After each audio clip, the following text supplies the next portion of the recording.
The managerial market looks set to explode in the summer of 2026, and arguably the biggest job going is at Manchester United, who are set to appoint a permanent successor to Ruben Amorim. In this video, we look through the likely candidates, categorise each, and decide who we think should be the next Manchester United manager. This video was originally part of an episode of the Tifo Football Podcast. See the description to find out how to follow and listen. Michael Carrick feels like the most obvious place to start. He's lifted spirits with a string of impressive results since replacing Ruben Amorim in January on an interim basis, and many have likened his impact to when Ole Gunnar Solskjaer was appointed as the interim successor to Jose Mourinho in 2018. But it's precisely because of this similarity that some are reluctant to suggest appointing him on a permanent basis. Solskjaer experienced huge highs in his first few months in the job, but his football was eventually successfully countered once opponents understood his approach, and his team failed to ever really evolve beyond this challenge. Now, there have been signs in Carrick's early games that he is a tactically sophisticated coach, particularly with his modern out-of-possession approach, but he's yet to reach the hurdle that Solskjaer couldn't navigate. That hurdle could similarly take the form of the question, how will his team play when they're expected to take the initiative in games? But the same could of course be said for a number of the candidates for this job. For example, Oliver Glasner won the FA Cup with Crystal Palace, Andoni Iraola has shown genuine tactical innovation at Bournemouth, and Eddie Howe has qualified for the Champions League twice with Newcastle. But their successes have generally come when controlling games out of possession rather than when controlling games with possession, in the way that Manchester United will ultimately be forced to against wily lower table opposition. And that's why we're putting these three managers into the might as well stick with Michael Carrick bucket. And in a different way, you could argue that Roberto De Zerbi belongs in this category too. The club are searching for a new manager just as football's tactical meta is shifting. The previous dominant fashion in football was led by Pep Guardiola, whose teams would force opposition defences back into a low block before looking to find a free player with patient passing. This would allow his sides to control the game through possession, but would also decrease the space in which they could attack. But eventually, teams became more aggressive and started to adopt player-to-player presses that made finding that free player more difficult.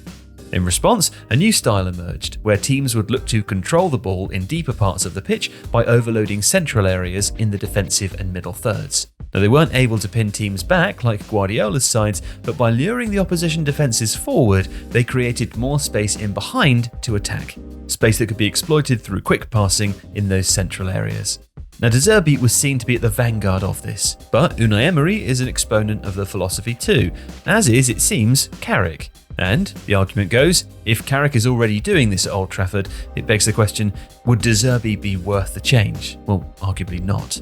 The shifting tactical meta is probably also the reason why the likes of Maurizio Pochettino and Diego Simeone, for example, might not make much sense. While the lack of existing quality in the squad means that Antonio Conte, for example, would probably struggle to deliver the short-term success that he's sometimes achieved elsewhere. Added to which, hiring a coach known for predominant use of a back three would be a tough sell with fans post Ruben Amorim. Hence the two separate buckets here. But someone who many may be happy to see at Old Trafford is Luis Enrique. After taking over at Barcelona, he played the dominant positional style that had been so successful under Guardiola, but in recent years he's adapted to player-to-player presses by playing an extremely rotational style of positional football, where his now PSG players constantly swap positions to create space. These tactics helped PSG to win the Champions League in 2025, but he's also signed a contract in Paris until 2027, and it's not clear if he'd leave for Manchester United. It's also not clear exactly in which bucket we should categorise him, so let's just pretend that he has one. Now, the final bucket is the no questions asked category, and there are maybe two coaches here. The first is Xabi Alonso. But, while weirder things have happened, Alonso's playing day loyalties could be expected to lie with Manchester United's rivals. But the second, and maybe the best option, is Julian Nagelsmann. You see, in one season at Bayern Munich, Nagelsmann brought his wingers infield to overload the central areas of the pitch and punch through the middle with quick passing, like United have done to great effect under Carrick. But Nagelsmann is also influenced by the positional style of Guardiola and was also willing at times to leave his wingers wide and isolated against their fullbacks in the old style in his time at Bayern. Football does appear to be heading in a direction where tactical diversity is key, and the ability to adapt your approach depending on the strengths of your opponents is useful. Nagelsmann is still relatively young in comparison to other managers at 38, But he has managed a club of the stature of Manchester United in Bayern Munich, and we think would be a smart appointment if United could interest him. If you like this video, please consider subscribing to the channel.